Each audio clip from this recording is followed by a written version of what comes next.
नमामि शारदे student, welcome back to the English portal. Exam आ रहे हैं और टेंशन हाई है, पर डोंट वरी। आज हम इंग्लिश लिटरेचर के दो ऐसे बाहुबली क्वेश्चन सॉल्व करेंगे जो एग्जाम में बार बार आते हैं। कंडीशन एक है, हम रट्टा नहीं मारेंगे, हम बस 5 मिनट में आंसर्स को फील करेंगे। तो चलिए शुरू करते हैं। हमारा पहला सवाल है, what challenges do Siddhartha and Valliammai face? How do their journey reflect on themes of human experiences? देखो, इस क्वेश्चन के आंसर करने से पहले हम बिल्कुल साधारणता या सिंपल से सोचते हैं। अब वल्ली का क्या सीन है अपना? दीदी मेले में गई, माफ कीजिएगा शहर गई, वहां से वापस आ रही थी, फुल मस्ती में थी। अचानक उसने एक डेड काऊ देखी, मूड ऑफ हो गया। उसे इस बात का एहसास हुआ कि लाइफ तो कभी भी खत्म हो सकती है। और भैया अपने सिद्धार्थ, वो तो राजकुमार थे, उन्होंने लाइफ में कभी दुख देखा ही नहीं था। जब पहली बार निकले और डेथ देख ली यानी मौत को देख लिया तो उनका दिमाग घूम गया।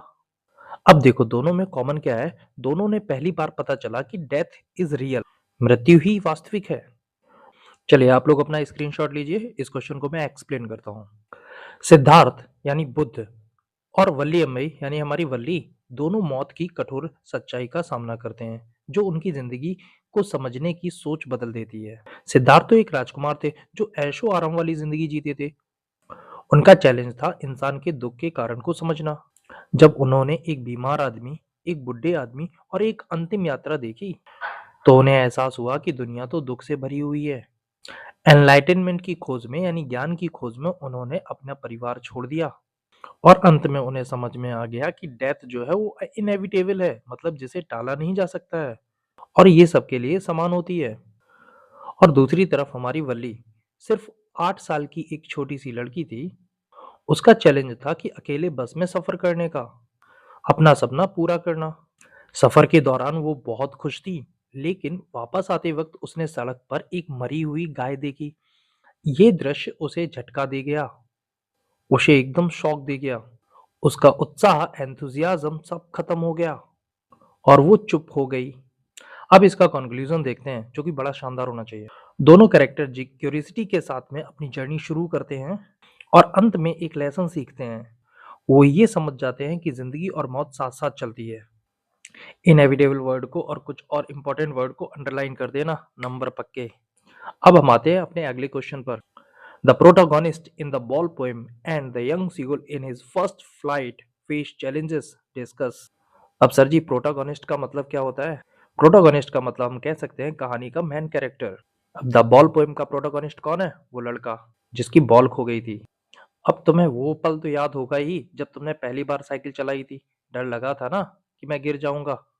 बस बस यही हाल था अपने सीगुल भाई का, और उसे उड़ने से डर लगता था। और लास्ट में उसने अपने इस डर के ऊपर काबू कर लिया यानी ओवरकम कर लिया। और द बॉल पोएम में सोचो तुम्हारा महंगा फोन पानी में गिर जाए तो क्या तुम वहीं रोते रहोगे? नहीं ना, नया फोन लाओगे, लाइफ में आगे बढ़ोगे। तो the ball poem is about coping up with the loss. चलो अब तुम लोग स्क्रीन जल्दी से स्क्रीनशॉट लो और मैं आपको इस क्वेश्चन को एक्सप्लेन करता हूँ, इसके आंसर को। उम्मीद करता हूँ आपने स्क्रीनशॉट ले लिया होगा। मैं इसका हिंदी ट्रांसलेशन आपको बताता हूँ। द बॉल पोएम का प्रोटोगनिस्ट और हिज इस फर्स्ट फ्लाइट का यंग सीगुल दोनों ही डिफिकल्ट चैलेंज फेस करते हैं जो उन्हें ग्रो करने में हेल्प करता है।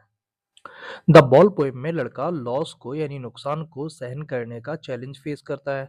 जब वो अपनी बॉल पानी में खो देता है तो वो बहुत उदास और कठोर हो जाता है। ये उसका दुख का पहला एक्सपीरियंस होता है, लेकिन ये एक्सीडेंट उसे एक बड़ा लेसन सिखाता है। वो सीखता है कि चीजों का खोना भी लाइफ का एक हिस्सा है और इंसान को दोबारा खड़े होने के लिए एक स्ट्रांग होना चाहिए। वो रिस्पॉन्सिबिलिटी सीखता है। अब बात करते हैं यंग यंग सीगुल की, तो वो अपने डर को ओवरकम करने का चैलेंज फेस करता है। उसे डर लगता है कि विंग्स उसे सपोर्ट नहीं करेंगे, इसलिए वह उड़ नहीं पाता है। वो लेज पर भूखा बैठा रहता है, जबकि उसकी बाकी फैमिली जो है वो उड़ जाती है। और फाइनली उसकी भूख और उसकी माँ की एक चाल यानी ट्रिक उसे डाइव लगाने पर मजबूर कर देती है। वो अपने विंग्स को फड़फड़ाता है और उड़ना सीख जाता है। कंक्लूजन एक बहुत ही बेहतरीन होना चाहिए। लड़का एक्सेप्टेंस के थ्रू सीखता है और सीगुल करेज के थ्रू सीखता है। दोनों स्टोरीज हमें दिखाती हैं कि हमें इंडिपेंडेंट बनने के लिए अपने फियर्स और लॉसेस को फेस करना चाहिए। अब लास्ट में मैंने आपको दो blank fill in the blanks की एक्सरसाइज दी हैं, जो कि इन्हीं आंसर्स से मैंने तैयार की हैं। इन्हें लिखकर प्रैक्टिस कर लो। अगर वीडियो अच्छी लगी हो तो लाइक कर लो और अपने दोस्तों को भी बता दो। क्या जाता है आपका? मिलते हैं नेक्स्ट क्लास पर। Keep learning and Namami Sharde.